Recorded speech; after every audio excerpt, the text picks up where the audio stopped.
Chapter 3. Kate glanced at Robert and tried to gauge his mood. She suspected he wouldn't like her news, but she would have to tell him sooner or later. Tonight, at least, he appeared to be in a good mood. "There's something I need to tell you, Robert." He shoved a bite of food in his mouth and chewed before asking, "What is that?" "I answered a mail-order bride ad the other day." She said the words quickly and then pressed her lips together to await his reaction. It didn't take long. "You did what?" Robert asked, his fork clattering on the plate as it fell from his hand. "I answered a mail-order bride ad," Kate repeated, as she scooped mashed potatoes on her plate. She glanced quickly at Robert before dropping her gaze to her plate. "You cannot go halfway across the country to marry a man you've never met," Robert said, slamming his hand against the table with enough force to send the cutlery dancing and eliciting a gasp from Abigail. Kate bit the inside of her lip to calm her words before speaking. Robert was a year younger than she was, but he had tried to step into her father's role since their parents' death. She appreciated his sacrifice, but unfortunately, he had pushed harder than Kate thought her father would have. "I do not have much choice," Kate said. "I turned down the few marriage proposals I had, and there have not been any more." "And what was wrong with those men?" Robert asked, folding his arms across his chest and fixing her with a steely gaze. "Well, one is nearly twice my age and always looks at me with a lecherous gaze, and the other is not a Christian," Kate returned. "He works at the tavern." "Perhaps if you engaged in proper activities like other women do, there might be more prospects," Robert said, with a pointed look in her direction. "I think it is a wonderful idea," Abigail piped up from the end of the table. Her words sounded sweet, but the false sincerity dripped like honey from her tone. "Goodness knows we can barely afford feeding another mouth around here." Her fake smile melted as she shot Kate a disapproving look. "I don't like it." Robert ignored the insult his wife had sent Kate's direction, which only intensified Kate's belief that she had to get out of this house. "What if this man turns out to be a bank robber or some other kind of hoodlum?" "I seriously doubt an outlaw would advertise in the newspaper," Kate said, taking a sip of her tea. "But as for the rest, I will have to leave that in God's hands." Robert opened his mouth to argue further, but Kate had stopped him with her trusting God comment. It was something neither of them were very good at, but which Kate had resolved to be better. "When will you receive word back?" Robert asked, with resignation in his voice. "Mr. Gaines said it would take about 2 weeks to get an initial reply," Kate said. "I do not know what other correspondence might be required after that." "Well, then I will use that time to pray this isn't God's will and that the man will find someone else," Robert said, as he reached for another piece of chicken. His decisive tone let her know this conversation would continue no further. "Fine," Kate agreed, "but if he answers yes, you will have to let me go." "Agreed." Robert ended the conversation with a curt nod.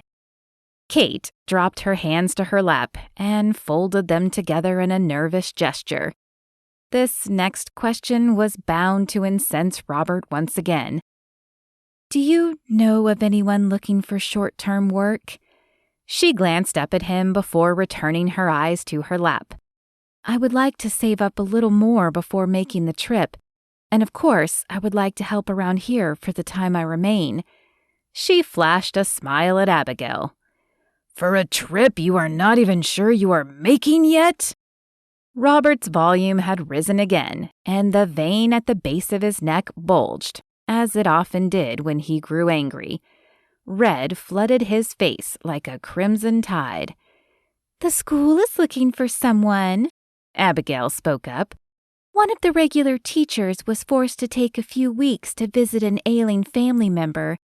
I am sure even you could handle teaching for a few weeks." Kate let the insult slide as she mulled the prospect over in her mind. While she wasn't formally educated, her parents could not afford college for her. She had pored over Robert's books and taught herself a great deal. Surely teaching a few students wouldn't be too hard for a week or so. "That might be agreeable. I will look into it tomorrow." "Perhaps spending some time as a teacher will quell this silly notion in your head as well," Robert said. Perhaps. But Kate knew she could not continue living with Robert and Abigail much longer. Jesse looked up from where he was patching holes in the barn as the thundering of hoofprints approached. What in the world? He wasn't expecting company, and it was nearly lunchtime, which was an odd time for someone to visit. His hand moved to the hilt of his Colt revolver, but before he had time to pull it out, a shot whizzed by his ear, knocking him off his feet. Why was someone shooting at him? Seconds later, 3 horses carrying masked men flew past him. From his position on the ground, Jesse aimed and fired. The first shot went wide, but he rolled up on his knee and focused for the second shot. It didn't knock the rider from his horse, but he heard the man's yelp as they disappeared in a cloud of dust. Jesse wondered if these men were the ones who had been robbing the town. He raced to his horse Molly, who was tied up a few yards away. But before he could mount her, 2 more horses and riders arrived. "Which way did they go?" Sheriff Johnson asked. "To the west," Jesse said, swinging his leg up and over the saddle. "If we hurry, we can catch them. I believe I wounded one." Sheriff Johnson shook his head. "No, it's too late now. You best come back to town with us, though, Jesse." A feeling of dread filled Jesse's insides. His stomach knotted as if it was filled with rocks instead of the remnants of his breakfast. "Why? What happened?" "They were robbing the bank, Jesse," the sheriff said. Jesse shook his head, still not comprehending. "We returned fire, but some of their shots went wide as they were bolting. One hit Pauline as she was coming out of the general store." "Is Pauline all right?" Jesse's words felt tight, strangled in his throat, and he was glad he was on his horse because his knees felt as if they would collapse beneath him if he tried to stand. "You need to get to town," the sheriff said. "She's at Doc Moore's." Jesse did not wait to follow the sheriff and the deputy with him. Instead, he gave Molly a swift kick, something he rarely did, and led the charge himself back to town. Jesse had opted to live on the outskirts of town, so he would have more land to ranch. But he cursed that decision now as the minutes ticked by. If anything happened to Pauline.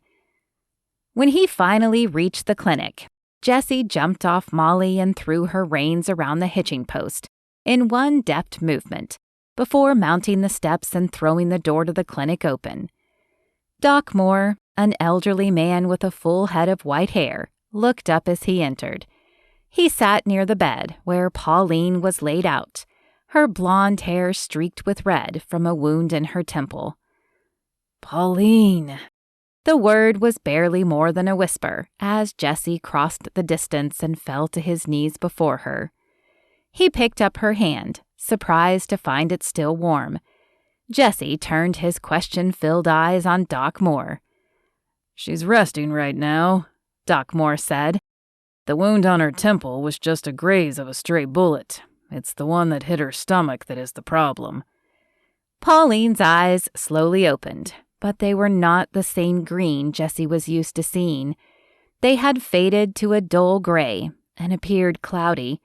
She tried to smile, but the effort sent her coughing, and a trickle of red ran out of her mouth. Jesse grabbed the handkerchief from his pocket and wiped the blood away. "I'm glad you are here, Jesse." Her raspy voice scratched scars in his heart. Don't try to talk, Jesse said, sniffing back tears as he caressed her hair. I don't have long, she said, and coughed again. But I wanted to tell you that one of the men has a scar on the back of his hand, a half moon. Jesse nodded. I'll find him, Pauline. I will. She shook her head. Don't look for vengeance, Jesse. Protect the town. You have no excuse not to now.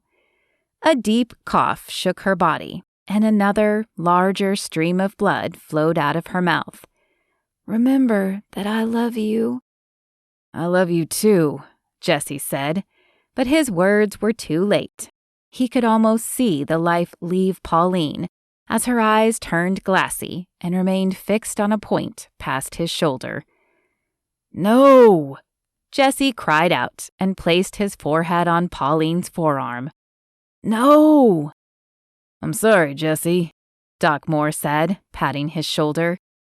There was nothing I could do but make her comfortable. Jesse didn't bother looking up. With his face hidden, he could let the tears flow and the rage build. The doctor stayed by his side another few minutes, but finally he heard the man stand and move to another room to give him some privacy. I will avenge your death, Pauline, Jesse whispered to the woman he had loved for the last 3 years. I will find the men who did this, and they will pay. Jesse ran a rough hand across his eyes and pushed himself up from the bedside. With a single-minded focus, he strode across the room and flung the front door open. Sheriff Johnson and one of the deputies stood on the porch, their hats in their hands. Make me a deputy today, Jesse said, his voice cold and flat. They will not strike here again.